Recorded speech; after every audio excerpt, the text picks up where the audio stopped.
Yesterday I had mentioned that there are 53 tiny 100 nanofarad capacitors to be soldered, and also mentioned that the locations are given, and I am almost complete. I found that one is missing, so I could find that there is a different type of hole for that one.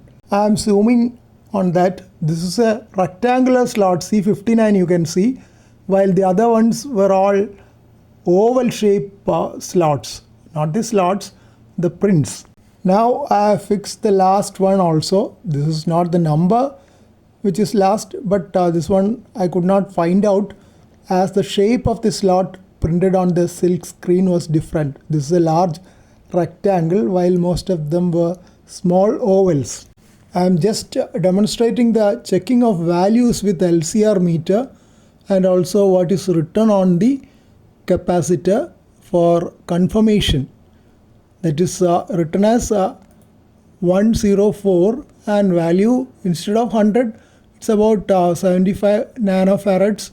There will be two errors: one, tolerance of the capacitor; two, tolerance of the meter as well. Next step according to the manual is fixing the resistors.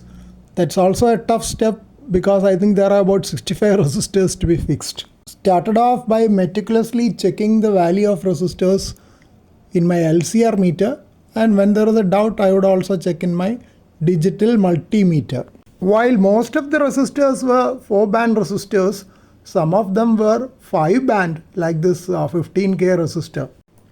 To make a long story short, I started taping the resistors to a piece of paper after checking the values and grouping them according to the values, but not in the serial order, but in the order in which I got them from the box, because they were not arranged in any specific order.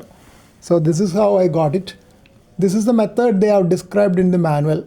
Before proceeding with assembling of resistors, check them individually and also tape them on a piece of paper so that it is easy to find out.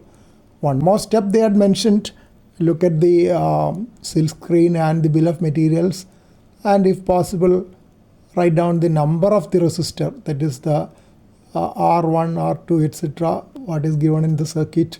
That I have not done. Maybe I'll do it tomorrow when I start assembling, or rather soldering, these resistors. This is another daunting task in the assembly of easy BITX.